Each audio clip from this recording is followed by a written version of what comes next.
The lesson topic for this video is, what is a relation? What is a function? We're going to talk a lot about vocabulary terms that you may or may not be familiar with yet. And the first one we're going to talk about before we get into this function idea, we have to talk about what a relation is. So a relation is simply a set of ordered pairs. Now we know what an ordered pair is from previous math classes, but to review, an ordered pair is a set of x and y coordinates that show a location or a point on a graph. An ordered pair looks like this, x comma y. So for example, we could have, let's see here, 3 comma -7. That is an ordered pair, and we could find that location on a graph. And we'll talk more about that in future lessons, but we could go to 3 on our x-axis and -7 on our y-axis and find that location. So that is an ordered pair. So an ordered pair, or a set of ordered pairs, I should say, creates a relation. So here is a relation. We use brackets on the ends and then parentheses to talk about an ordered pair, just like we showed here. So this is an ordered pair 4, 2. 4 on the is the x value, and 2 is the y value.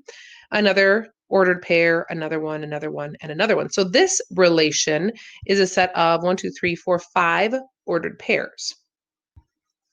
It doesn't matter what the values are. Any set of ordered pairs is a relation. In a little bit, we're going to talk about how some relations are functions and some are not. Before we do that, we're going to talk a little bit more about a relation and the ordered pairs within it. So first of all, the x values, we're going to talk about the x values first. The x values in the relation is, again, we can look at this, 4, -3, 1, -7, and 0. Those are all the x values in this relation. Well, the x values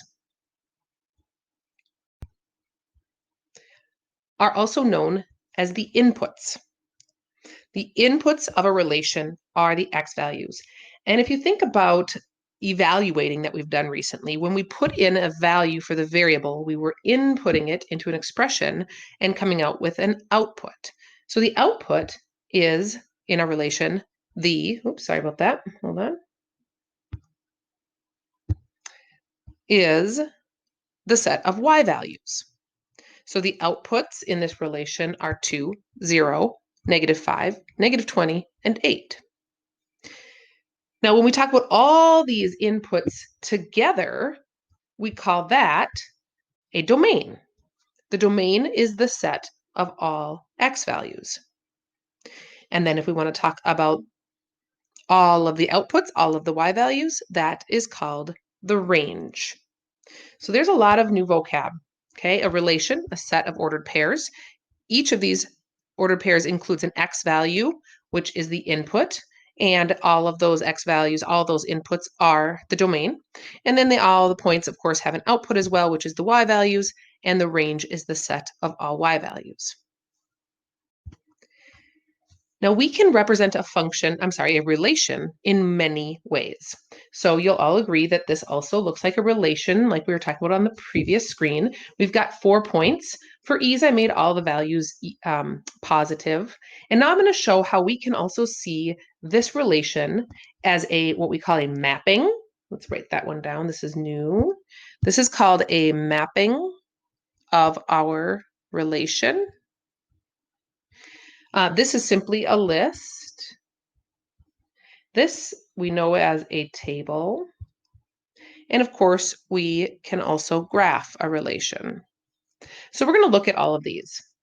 So when we do a mapping, when we have a mapping of a relation, the first oval here has our inputs in there. And the inputs, we had blue on the previous screen, so let's put inputs here. And then we have our outputs next to it in the other oval. So I'm going to list my inputs.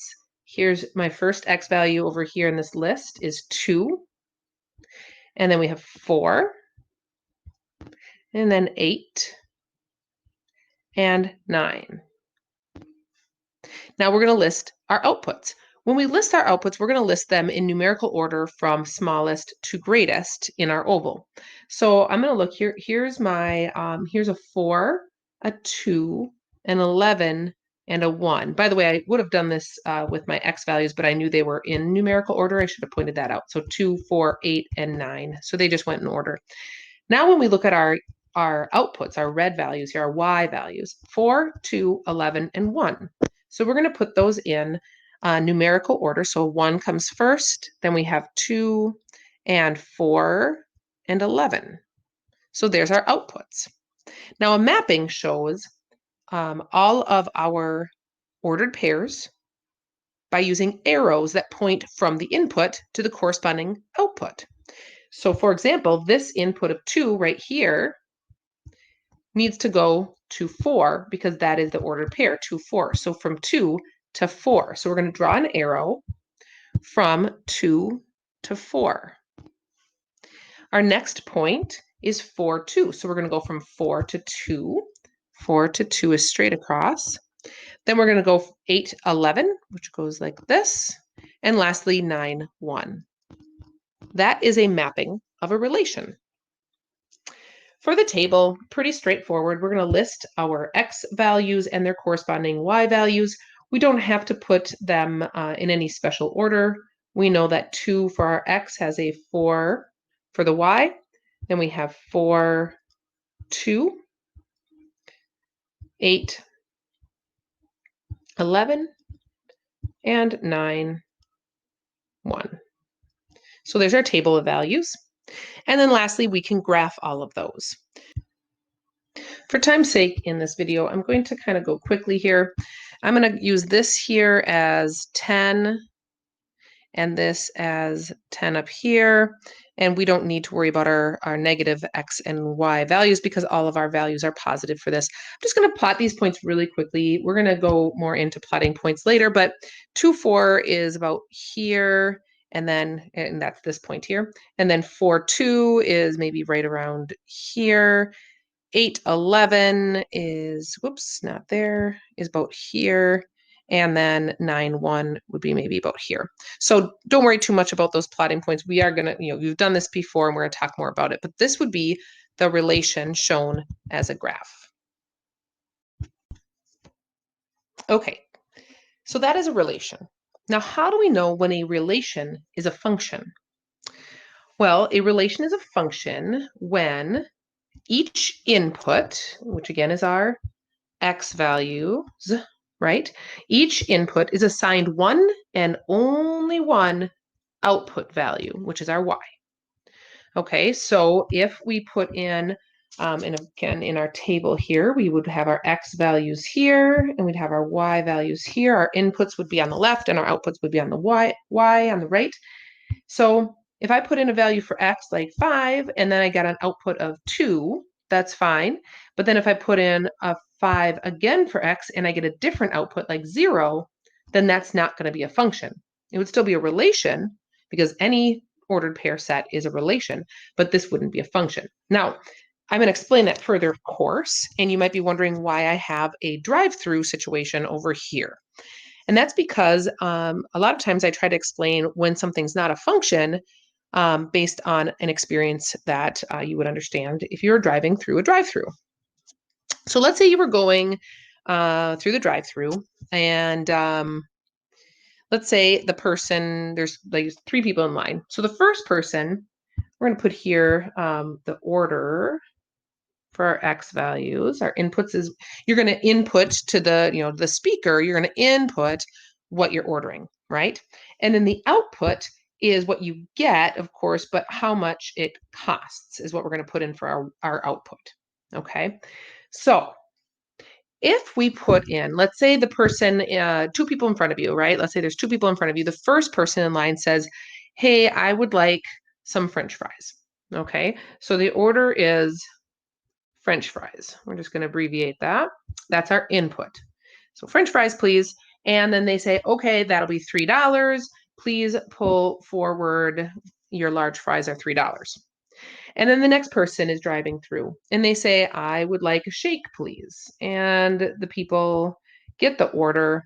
and they say, okay, the shakes here are $4. And then the person's like, okay. And then they say, pull forward and you'll get your shake. And then you drive through and you're like, oh, I would like French fries, please, like that first person did. And then they say, okay, that'll be $6. Does something seem wrong there?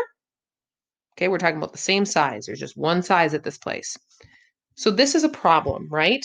If the first person ordered French fries and was charged $3, and then by the time you drive through and you order French fries and it's $6, that is not fair. You should be charged the same amount for the same items.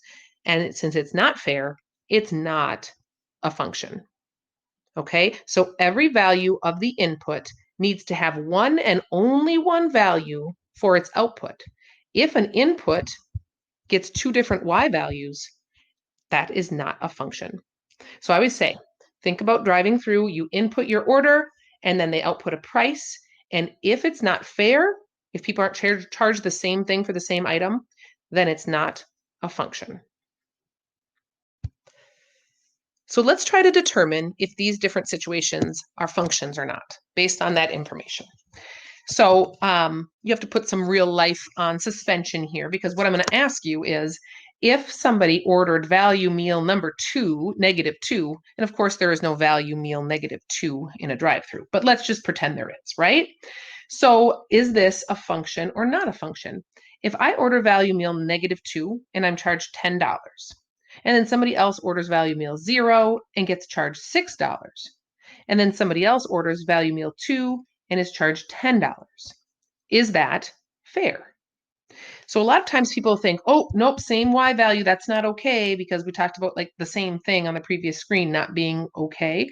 That's not true. In this situation, this is a function. This is a function because the three people all ordered completely different menu items. So it doesn't matter what they're charged. If none of these match, we actually don't have to think any further about whether it's a function or not. It will be a function. The only time it will not be a function is if the same x value is charged different y values, right? So we'll write down here, this is a function. Okay, let's look at this mapping. Remember, we call this a mapping. All right, so this time, here are our inputs still, right? Just like we had talked about on the previous screen. These are our inputs, and these are our outputs.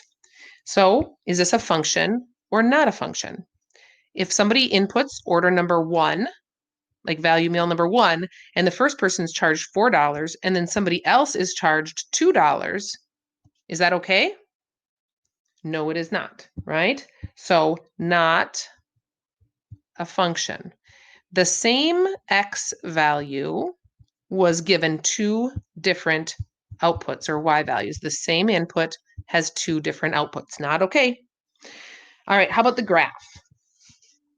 All right, so here is an x value right here, -3, and it has an output of 3. Here's an x value of -2 with an output of 2. These all seem okay, right? An input of 0, 3, that's fine. But look at this next one, an input of 1, so an x value of 1 gives us two different outputs, 2 and 4. So this is not a function. Again, if that value meal number 1 was ordered by two different people, they can't be charged two different y value prices. How about this last one? Input -2, output 1. Input -2, output 3. We don't even have to look at the rest of these. This is not okay, so it's not a function. If the same value meal order was placed, can't be charged two different prices. So 3 of the 4 of these were not a function. And of course, we'll keep practicing this in class and online.